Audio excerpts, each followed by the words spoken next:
Minha amiga e meu amigo, o Brasil inteiro acompanhou via veículos de comunicação o ato o ato do 1º de maio, realizado por sindicatos de São Paulo em homenagem ao Dia do Trabalhador. Evento esse que contou com a presença de várias lideranças de esquerda, entre elas o presidente Luiz Inácio Lula da Silva. O que se viu ali e que ganhou as redes sociais e os veículos tradicionais de comunicação foi um fiasco. Fiasco porque o evento teve pouca participação do público, um número insignificante, o que levou Lula a ficar extremamente irritado no palco, inclusive ameaçando o seu funcionário responsável pelas comunicações, alegando que ele seria o responsável pelo esvaziamento do ato, por não ter feito uma organização a contento de forma a levar o maior número de pessoas. Fato é que as pessoas não vão porque estão cansadas do Lula e ele não agrada mais ninguém. Mentiras, mentiras e mais mentiras, sem contar aquela voz irritante, chata e insuportável. O evento foi um verdadeiro fracasso, admitido pelo próprio Lula. Mas o que me traz hoje aqui a fazer um comentário que é o centro dessa mensagem é o fato do crime eleitoral cometido por Lula quando desse ato. Todos vimos que o Lula, em pleno palanque, levantou a mão de Boulos, o apresentou como candidato a prefeito de São Paulo e pediu voto para ele. Isso é crime. Crime eleitoral extremamente grave, em especial se tratando de um presidente da República. Nesse período de pré-campanha, não se pode falar em candidatura, o que tem que usar o termo é pré-candidatura. E não pode, sob hipótese ou circunstância nenhuma, pedir voto. E Lula fez tudo isso. Pediu voto escancaradamente, desrespeitando a legislação eleitoral. Isso para todo mundo ver. E transmitido pelo canal, pela TV estatal do governo, a EBC, a Empresa Brasileira de Comunicação.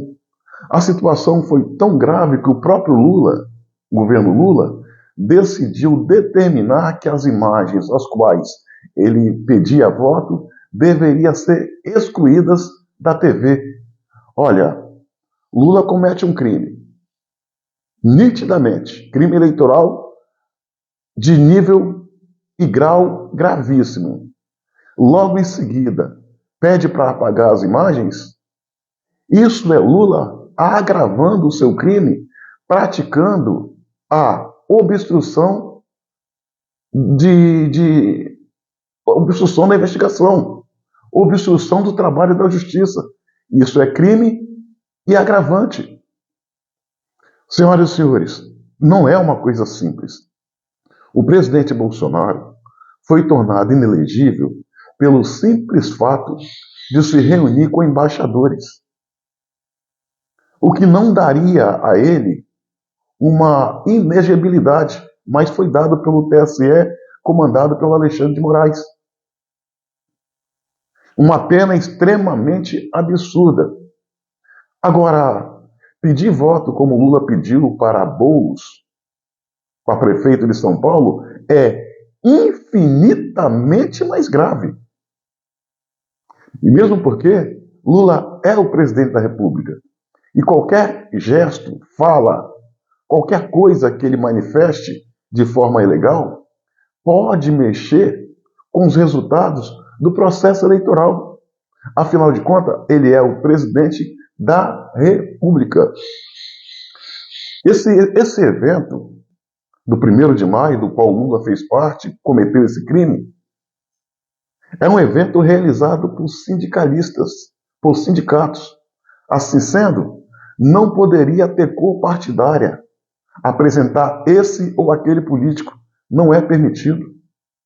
E ainda há o fato de que A Petrobras, empresa estatal pertencente ao governo, patrocinou esse evento, associado ao fato também de que o governo, através da Lei Rouanet, permitiu que os sindicatos captassem R$ 250 mil para realizar esse evento. Então, é um evento que tem, de uma certa forma, a participação do governo federal. Assim sendo, não poderia, de maneira alguma, Lula ter feito o que fez. Isso é crime, repito, gravíssimo, cabendo a cassação do registro de futura candidatura do Guilherme Boulos, pré-candidato a prefeito de São Paulo, e a transformação de Lula em inelegível, ou seja, olha, Lula com isso deveria se tornar inelegível e ainda pagar uma multa com valor a ser estipulado. Essa é a regra, é assim que funciona.